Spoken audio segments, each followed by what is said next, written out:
So this will be our last video for this section. And we're going to talk about finding the zeros of an absolute value function. So it says for the function f of x equals absolute value of 4x plus 1, close the absolute value minus 7. Find the values of x such that f of x equals 0. In other words, that says y equals 0, right? Find such x's that turn your y into 0. So how do we do that? We substitute 0 in for f of x. So we're going to get an absolute value equation as 0 equals absolute value of 4x plus 1 minus 7. And so now this is a regular absolute value equation. We just proceed as in the previous video.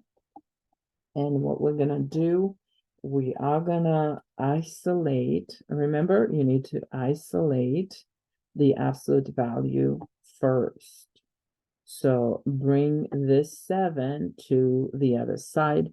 So we're gonna add 7 to both sides, which will cancel the 7 on this side. And we're gonna have 7 equals absolute value of 4x plus 1. All right. So what's the next step?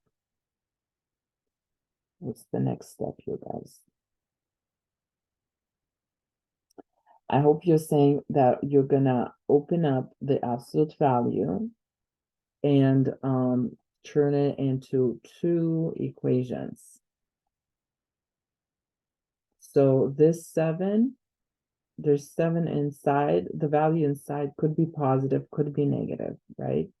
So we're gonna say 4x plus 1 could be positive 7, or 4x plus 1 could be negative 7, right? And we're gonna solve these both cases, both scenarios. So minus 1 on both sides. We have 4x equals 6. So x is 6 over 4. Or if we simplify it, it's going to be 3 halves. 3 halves. Or we're going to go to our next equation. Again, minus 1 on both sides. We have a 4x equals negative 8. So dividing both sides by 4 will give us x equals negative 2. So we have two solutions.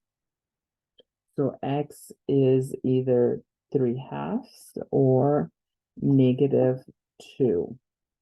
Actually, let's use decimals and graph this function and verify our solutions. So I'm now in Desmos calculator, so I'm gonna put in, instead of, we could do f of x, or we could do y equals the absolute value. I think the Desmos, they have absolute value right here. Absolute value 4x plus 1, 4x plus 1 minus 7. So I have to actually use the arrow key to the left to get out of absolute value in order to proceed with negative 7. So here's my graph for this function. There you go. And what are my values here? So I have a negative 2, 0. These are my zeros. And I did find a negative 2, right, for a 0. Actually, we still need to find zeros of the function. We can write them as points with y coordinate equals 0. Okay, and this one is 1.5, which is 3 halves. So we found the correct answers.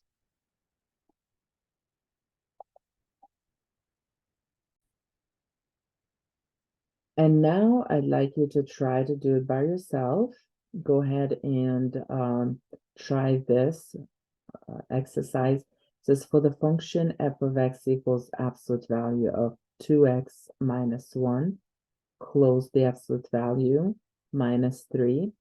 Find the values of x such that f of x equals 0. Try it and let me know how you did.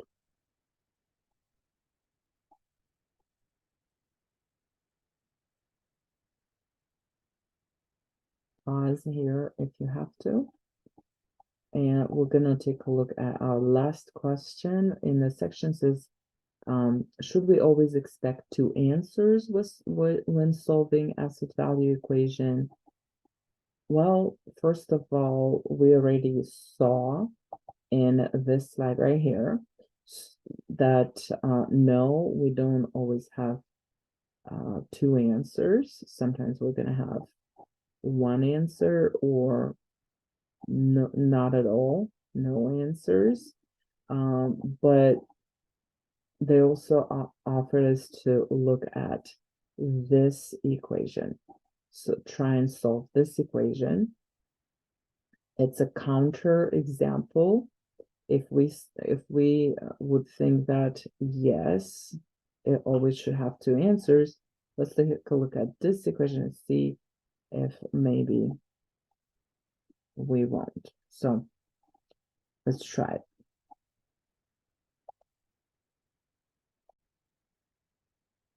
So we would start by isolating the absolute value, right? So we would subtract 2 on both sides, and we would get absolute value of 3x minus 5 equals 1, right? Okay, oh, negative 1, sorry. Negative 1 minus 2 is negative 1. So this says that the distance between 3x and 5 is negative 1. And as we mentioned before, the distance is always positive. So this statement has no sense. This is a nonsense statement. So this equation would have no solutions. No solutions. Why?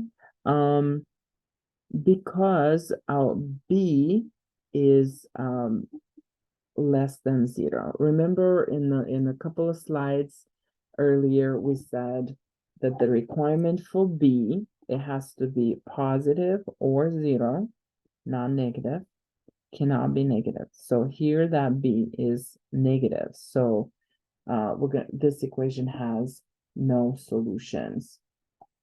All right, guys, this is it for this section. I'll see you in the next section.